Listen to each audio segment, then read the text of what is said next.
சட்டசபையில் வெடித்த பிரச்சினை. சட்டசபையில் அதிமுகவின் எம்எல்ஏக்கள் கிட்னிகள் ஜாக்கிரதை என்ற பேட்ஜை சட்டைப்பையில் ஒட்டியதால் திமுகவின் எம்எல்ஏக்களும் அமைச்சர்களும் விமர்சனத்தை ஏற்படுத்தியுள்ளனர். சபாநாயகர் இதை உடனடியாக எடுக்கவில்லை என்றால் அவை காவலர்கள் மூலமாக வெளியேற்றப்படுவார்கள் என்று எச்சரிக்கையும் செய்துள்ளார். இதனால் சட்டசபையில் இன்று பிரச்சினைகள் மிகப்பெரிய அளவில் விமர்சனமாகவும் சர்ச்சையாகவும் எழுந்துள்ளது.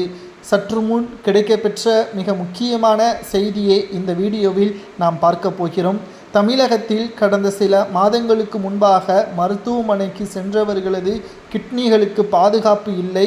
திமுகவின் மிக முக்கியமான பிரமுகர்கள்தான் ஏழை மக்களை தேர்வு செய்து அவர்கள் வெளிநாடுகளுக்கு இந்த கிட்னிகளை ஏற்றுமதி செய்கிறார்கள். இதை பற்றி சிபிஐ துறையினர் விசாரணை செய்ய வேண்டும்.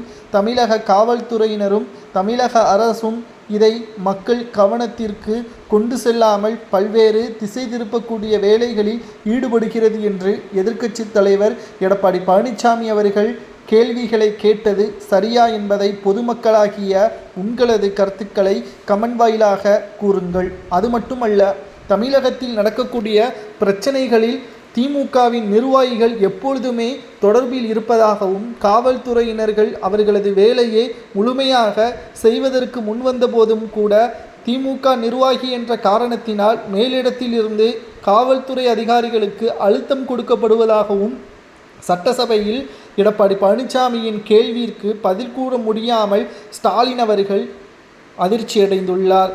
அது மட்டுமல்ல, சபாநாயகர் எடப்பாடி பழனிசாமி அவர்களுக்கு கொடுக்கப்பட்ட நேரத்தில்தான் பேச வேண்டும் என்று கூறியுள்ளார்.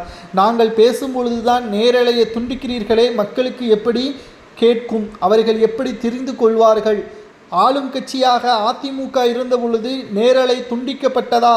சபாநாயகர் இதை ஒப்புக்கொள்ள முடியுமா என்ற கேள்வியை சபாநாயகருக்குமே எடப்பாடி பழனிசாமி அவர்கள் கேட்டுள்ளார். நேற்று கூட 2 முறை எடப்பாடி பழனிசாமி அவர்கள் திமுகவின் ஆட்சியை விமர்சனம் செய்து சட்டசபையில் பேசியுள்ளார். நேரலை துண்டிக்கப்பட்டது. இது வன்மையாக கண்டனத்தை தெரிவிக்கக்கூடிய வகையில் அமைந்துள்ளது என்றும் இன்று சட்டசபையில் பிரச்சனை வெடித்துள்ளது என்பதையும் நம்மால் பார்க்க முடிகிறது. சட்டசபையை பொறுத்தளவிற்கு அதிமுக கேட்கின்ற கேள்விற்கு ஆதாரத்துடன் பதிலளிக்க முடியாமல் அதிமுகவின் ஆட்சியை விட திமுகவின் ஆட்சியில் ஊழல் இல்லை என்று கூறுகிறார்கள். அதிமுகவில் நடந்த ஊழலை வெட்ட வெளிச்சத்தில் கூற முடியுமா என்று எடப்பாடி கேட்டபொழுது திமுகவால் பதில் கூற முடியவில்லை. இதை பற்றி உங்களது கருத்துக்களை கமெண்ட் வாயிலாக கூறுங்கள். எடப்பாடி பேசியது சரியா தவறா என்பதை